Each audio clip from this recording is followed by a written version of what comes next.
How's your testicle? You beat cancer. Still gone. Do you still have to go in every 6 months and like make sure that it's not coming back or anything like that? No. They eventually just go, you're free and clear, or do they just keep it lengthening? Well, you can make a decision about that, and you can make the decision based on statistics. So you can go in for a certain number of scans. You can go in for a bunch of scans. You can like go in for like as many as you want, and every scan you go for, there's a they're looking at your body to see if the thing is like spreading. But so yeah, at one point I realized like I just don't want to keep getting like fucking MRIs and CAT scans and stuff and lung x-rays. I'm just gonna like see what happens, and if I die, then I'm gonna die of that, I guess. But So far I feel great and everything's fine. So awesome. If I kick the bucket, forgive me. I told that to him. Yeah, I'm sorry. I think if you kick the bucket, the general rule is you're forgiven. Yeah, not all the time, man. There's a couple of people, they're like, everyone just kind of spits and. But you know what? The way cancer really fucked me up was not the physical stuff. The physical stuff sucks. The way it fucks you up is it teaches you about impermanence, and like that's a really rough thing because it's like we live in a society that doesn't really understand impermanence. And most people, I remember like before cancer, I'll go and look at my podcast before cancer, and I'll just think about the way I was before cancer, and it's awesome because you're like running around. You're like, I'm fucking gonna live forever. You're reading Ray Kurzweil. You're like, shit, man. I think I really might be one of the people who live to be 1,000. They're gonna turn rocks into computers in 2040. You believe it? So it's kind of what's really funny about fucking cancer is it does the exact same thing to you that the IRS does to your bank account, because like where you like everybody has a temporal bank account, so like everybody has this like you guys all like, if you haven't like really like tasted death, you probably have like a bank account filled with all these years.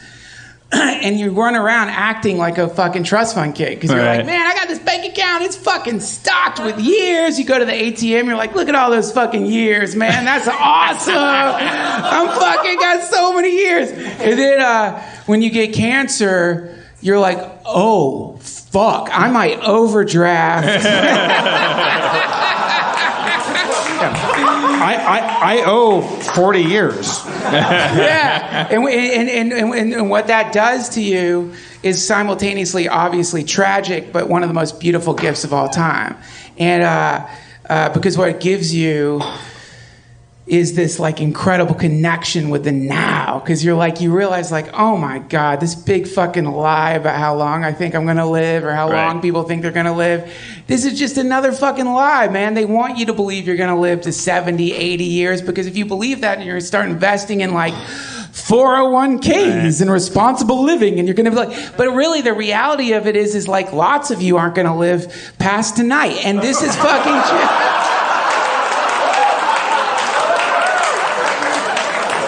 And there are no doors. That's a cheap joke. Of course, there's always my way. Yeah, I watched a Jonestown documentary, and I realized what they did wrong is they didn't just have they used Kool-Aid. They didn't just have an open bar. So good night. Would have been so much easier for him. You hear those Jonestown recordings and you're like, dude, why didn't you just, Jesus, if you really want these people dead that bad and you don't want to have to do this soft shoe. Yeah, just kill him. My God, he had to do so much explaining. He's like, come on, don't cry. It's going to be okay. The line come on, you're just dying, that's all. The line that gets to me, this is the line that gets to me. Mothers, mothers, mothers, stop your children from crying. We are merely crossing over to the other side. Them first. Yeah. Because they can't do you. Yeah, that is fucking insane. I know somebody who's... who was I just talking to who's like working on a Jonestown thing, and like... God, now my mind is such a fucking fart. Anyways, but yeah, if there's I mean, like, I'm not recommending you go to a horrible grim place, but I guess, you know what, watch the Ken Burns Vietnam thing too, because I'm going to, because that's one of the things too, is like not to normalize what's happening now, but it actually is a little uplifting to remember, or rather know, I was a little child I was a baby in 1973. So, but it's like they were fucking like there's a lot of parallels, like just in terms of the national psyche. Like they kind of people back then were as groovy as they were because they too, like us, felt like every day could be the last day. That's right. Of America, and they really felt that that's what was at stake. They had a lot of reasons to feel that way.